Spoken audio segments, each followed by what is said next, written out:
De espanto fue el ejemplo de Fray Justino, franciscano, que había alcanzado un subidísimo grado de contemplación, más porque quizás, o sin quizás, alimentaba en el corazón deseos de ser estimado de los hombres. Ved lo que le aconteció. Le llamó cierto día el Papa Eugenio IV y por el gran concepto que de su elevada santidad tenía, lo abrazó e hizo sentar a su lado.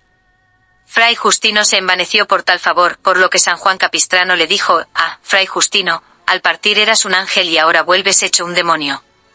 Y así fue porque ensoberbeciéndose el miserable cada vez más, pretendiendo ser tratado cual creía merecer, llegó a matar a cuchilladas a un religioso, apostató, huyó a Nápoles y se dio a vida criminal, muriendo al fin como apóstata en una cárcel. Por eso decía sabiamente cierto siervo de Dios que cuando oímos o leemos la caída de los cedros del Líbano, de un Salomón, de un Tertuliano, de un Osio, que eran por todos venerados como santos, es prueba de que estos tales no se habían dado por completo a Dios, sino que en su pecho alimentaban cierto sentimiento de soberbia, que les llevó a la prevaricación. Temblemos pues cuando nos veamos acometidos por la ambición de figurar y ser estimados por el mundo, y cuando el mundo nos honre guardémonos de la vana complacencia, que puede ser origen de nuestra perdición. Guardémonos sobre todo, de andar tras puntillos de honra. Decía Santa Teresa: créanme una cosa, que si hay punto de honra aunque tengan muchos años de oración, y por mejor decir, consideración, que nunca medrarán mucho ni llegarán a gozar el verdadero fruto de la oración. Muchas personas hay que hacen profesión de vida espiritual, pero son idólatras de la propia estima. Exteriormente aparentan mucha virtud, pero interiormente ambicionan ser loadas de todos por cuanto hacen, y si nadie las alaba, se alaban a sí mismas, queriendo aparecer mejores que las demás, y si por ventura les hieren la propia honra, pierden la paz, abandonan la comunión y las demás devociones y no descansan hasta haber recobrado el buen nombre que creyeron perdido. No obran así los verdaderos amadores de Dios, pues, no contentos con huir de las palabras que redunden en propia alabanza, ni se complacen en ellas, ni siquiera se entristecen cuando los otros los alaban, y se gozan cuando son tenidos en mal concepto por los demás. Razón le sobraba a San Francisco de Asís para decir: soy tan solo lo que soy ante Dios.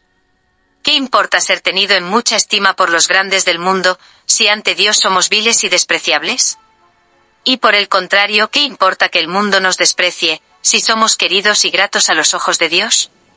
San Agustín escribió: ni los pregones del adulador remedian el mal estado de nuestra conciencia, ni los oprobios del calumniador son poderosos para herir la buena conciencia.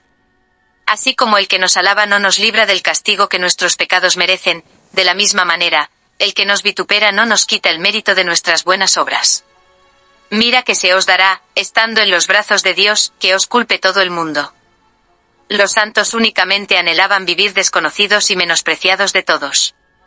Escribe San Francisco de Sales: ¿qué sin razón se nos hace en que los demás tengan mala opinión de nosotros? ¿Es que no la debemos nosotros tener también mala?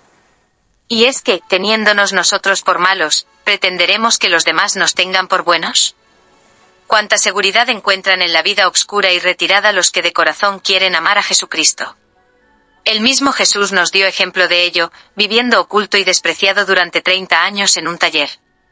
De ahí que los santos, por huir de la estima de los hombres, fueran a vivir en desiertos y en grutas. Decía San Vicente de Paúl que el gusto de comparecer y que se hable bien de nosotros, de que se alabe nuestra conducta y se diga que en todo acertamos y que hacemos maravillas, es un mal que, haciéndonos olvidar a Dios, inficiona nuestras más puras acciones y es el vicio más dañoso a nuestro adelantamiento espiritual. El que quiera, pues, adelantar en el amor a Jesucristo, debe sacrificar en sí el amor de la estima propia. Mas, ¿cómo sacrificarla? Ved aquí cómo nos lo enseña Santa María Magdalena de Pazzi. La vida del apetito de la estima propia consiste en la buena reputación que de nosotros se tiene. Por tanto, la muerte de la estima propia será el ocultarse para no ser conocido de nadie. Y mientras que no se llegue a dar muerte a este deseo de propia estimación, no se llegará a ser verdadero siervo de Dios. Para hacernos, por tanto, agradables a los ojos de Dios, hemos de guardarnos de la ambición de parecer y ser tenidos en algo a los ojos de los hombres. Y sobre todo hemos de guardarnos de ambicionar el sobresalir entre los demás. Santa Teresa prefería que ardiese el monasterio con todas las monjas antes de ver entrar en él tan maldita ambición, y tenía ordenado que si hubiese alguna monja con ambición de ser abadesa, se la arrojase del monasterio o, al menos, se la encerrase para siempre en la cárcel. Santa María Magdalena de Pazzi decía: La honra de la persona espiritual ha de estribar en verse pospuesta a todos y en el horror a ser preferida a los demás.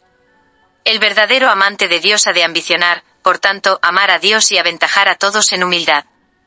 Nada por rivalidad ni por vanagloria, decía San Pablo, antes bien por la humildad, estimando los unos a los otros como superiores a sí. Pi. 2:3. En suma, quien ama a Dios no ha de ambicionar nada más que a Dios.